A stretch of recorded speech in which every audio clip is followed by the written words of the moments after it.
د کہانی شروعات د یوې ماشومې نه کیږي چې هغه د خپل پلار سره په خوشاله باندې لوبې کوي. پلار یې د ګاډي خواله ورشي او دې پسې یو کوڅه ټپ سپی را روان شي. دا ته په شا روانه او پلار لا आवाजونه ورکوي چې سپی دی. د پلار چې ورته څنګه پام شي نو دې ته درېدو د پاره وایي ویریږه مو دا تا ته څه نه وایي. د دې ماشومې شاته یو غټه کندې او دا ته نه خبره او مسلسل په شا روانه. پلار د سپی د یارولو دپاره یو کاڼی راواخلي او په سپي ګزار وکړي چې د یاره د لاسه ماشومه یو قدم په شا واخلي او ورپروزي. پلار د هغې د بچ کولو دپاره په تادې سره رامخکې شي چې هغه هم ورپسې شي. دوی دواړه بېهوشه شي. د پلار چې کله سترګې وغړېږي نو د اول د خپلې ښځې اواز واوري چې لور ته ناست دی او په چغو چغو باندې ورته جاړي. د ده هم زړه مات شي وی لور مې مړه شوه. خو په دې کې دوی د لور د ژړا اواز واوري چې ورته پته ولګي چې صرف زخمي ده. دوی یې په تادې سره په ګاډي کې کېنوي او پلار یې په تیزۍ سره د هسپتال په لور روان شي. هسپتال ته په رسېدو باندې هسپتال د مریضانو نه ډکي او ولې چې دا د کلي هسپتال نو ایمرجنسي پکې هم نه وه. او د دغه ځای نرسه ورته د انتظار کولو دپاره ووایي. دوی ناست دي چې د امبولانس والا ته پام شي چې یو کس ورله ډبې ورکړي چې په هغې انساني اعضا لیکلي شوي.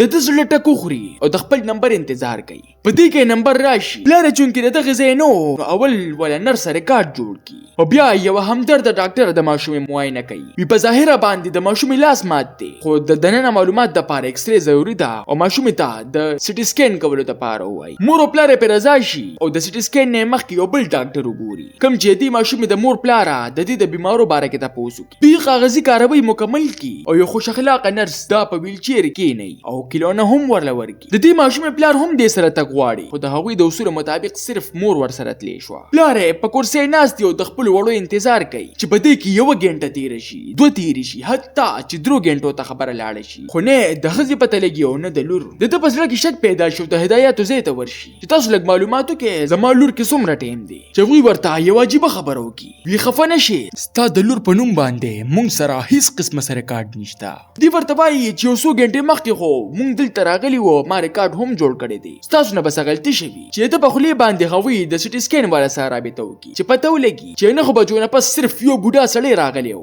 نن ورځ کې خو ماشوم سره راغلی نه ده. د دې په اورېدو سره د ده رخپونه ځمکه وتښتي چې لږ ساعت مخکې خو هغوی ما په خپله پرېښودل. دوی په تادې سره په واټ کې داخل شي او د یو مریض ځای کولا واخلي چې د دغه ځای انتظامي ورته پام شي او دی ودرې چې دوی ورته خپله خبره وکړي. هغوی د ده ریکارډ چک کړي چې په هغې کې صرف د ده نوم وي. د دې په اورېدو سره د ده ورته مازه خراب شي او په هسپتال کې غوبل جوړ کړي چې یو نرسه ولا په تادې سره د نشې ایستنوي او د هغه ځای ملې په کمره کې بند کړي. کله چې د نشه لاړه شي نو دوی په دوکو د ورخواله راشي چې هغه بند دي. بیا دوی د دغه ځای تالاشي اخلي چې د نشې د تختولو ستن ورته میلو شي او د یو په ځای باندې 2 ځانلو واخلي او د نشې په تختېدو سره د دغه ځای شیشه ماته کړي او روزي. په تلو کې دوی هسې یوې کمرې ته ورته شي چې هغه ډاکټر ورته پکې میلو شي کومه چې په آخري ځل د ښځې او لور سره تللی و. چې شاته په کتو سره د سکیورټي والا د پسې رامنډې وخي او دې په منډه شي. دوی په منډو کې د هسپتال نه بار شي او په خپل ګاډي کې کېني چې د ماشومې لور موبایل ته پام شي او ورته جاړي چې دا لا څنګه عجیبه امتحان کې راګیرې ما.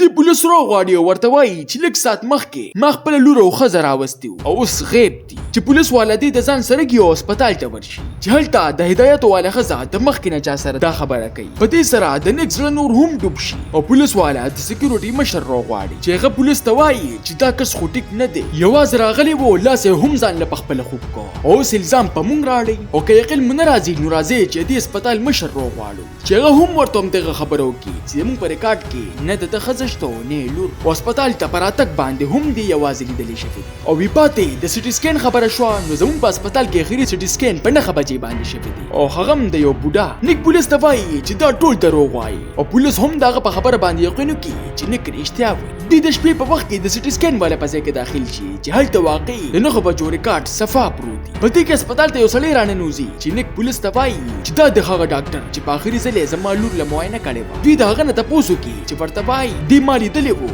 خو ده سره زوی و نه ورسره ښځه وه نه لور او دا هم راته پته ده چې د زوی نوم یې ایبي و. د دې په اورېدو سره نیک حیرانه پاتې شي وی ایبي خو زما د مړې ښځې نوم دی تا زما دا ریکارډ د کوم ځای نه راویستلی دی. پولیس ته وایي چې دا ټول انتظامي په خپل منځ کې یفه ده او زما د مزغوره تاوخلو کوشش روان دی چې ما ته لیونی وویلی شي او خپل جرم پټ کړي. د دغه ځای سکیورټي مشر ورته وایي چې خبره پرېږدی دغه کیمره وینې راځئ چې دې ریکارډ چک او دوی ټول د کمپیوټر خواله راشي خو په ټوله ویډیو کې نیک یوازې په نظر راځي. دغه د ښځې او د لور یې پکې پته پوته نه لګي. د دې په لیدو سره پولیس هم په سوچ کې لاړ شي چې د چا خبره ټیک ده. او نیک غلی غونډې راوغواړي چې تا ته د مزغو د علاج ضرورت دی او دی داخل کی دی هم په یو دوکه حیرانی او دوی سره را رواني خو چې کله کمرې ته راورسي نو دته پکې د خپل لور لوپټه میلو شي چې د وینو سقای دی پولیس لور کی ویډیو ګوره دا زما د لور لوپټه ده او دا د دې خبرې ثبوت دی چې هغه سره سنا څخه مخاشي چې ډاکټر ورته وایي چې موږ دا څنګه ومنو چې دا ستا د لور لوپټه ده کېدای شي دا تا د کوره راوړي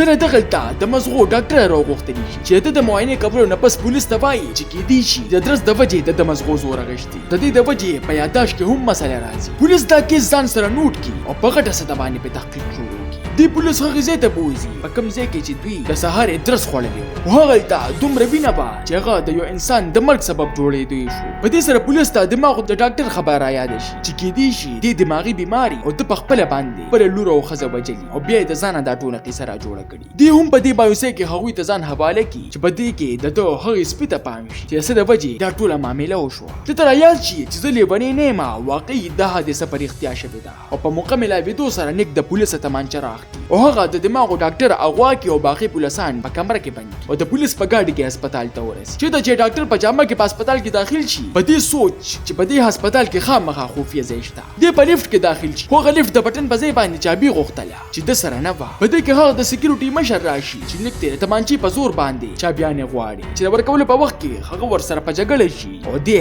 د مرۍ نه راګیر کړي او مړی کړي او دی بیا په هغو چابیانو باندې لیفټ روان کړي دا لیفټ یو بل خفیه ځای ته ورسوي داسې ځای ته چې څه د وجې ده ته لیوني وویلی شو دا یو خاموشه ځای و چې ده ته پکې د لور کیلونه میلو شي کومه چې والله هغه دوکهباز ډاکټر ورکړی په دې سره دغه ښه پوخ یقین پیدا شي چې لور مې هم دلته ده په دې کې دې د ورک د کولاوېدو اواز واوري چې ځان ډډې ته کړي او ډاکټرانو داسې ډبې په مخه کړي چې صفا پته یې لګي چې په دې کې انساني ازادي دې زړه کلک کړي او په اپریشن تیټر کې داخل شي دغلته دوه کسان پراته دي د یو نه یې زړه ګردې ویستلي او د بل سترګې دته رایاد شي چې دې زمانه د ځان د خلاصولو دپاره ماته لیوني ووي چې بار دې هم هغه خوش اخلاقه ډاکټر وویني کومې چې په اول ځل د دوی چیک اپ کړی و دې په هغې پسې شاته ورشي او یو اپریشن تیټر ته ورسي چېرته چې دغه هسپتال ټوله 2 نمبر محکمه راټوله شوي او د ده ښځه او لوری یې بېهوشه کړي دا پیره د 2 نمبر و دې د تمانچې په زور باندې ټول اخوا کړي او خپله ښځه او لور د دغه ځای نه راوباسي چې یو مضبوط ډاکټر یې د شاته نه راونیسي او په زوره باندې سملي چې یوه نرسه وله د نشي ستن وخي چې په دغه وخت کې دله تمانچه په لاس ورشي او د ګیس په پیپ باندې ډزو کړي چې د څه د وجې یوه غټه دماکه وشي او دغه ټول پکې زخمي شي او نیک د ملاسې د وجې بچ شي پکې او بیا خپله ښځه او لور د دغه ځای نه را روان کړي چې په لاره کې ورته د سټي سکین والا ډاکټر میلو شي چې ده ته د پیسو پیشکش وکړي خو دی په یو ډز باندې د مخې نه خوا کړي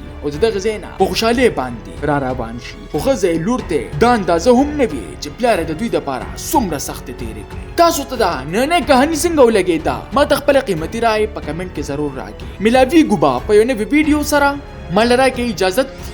بای بای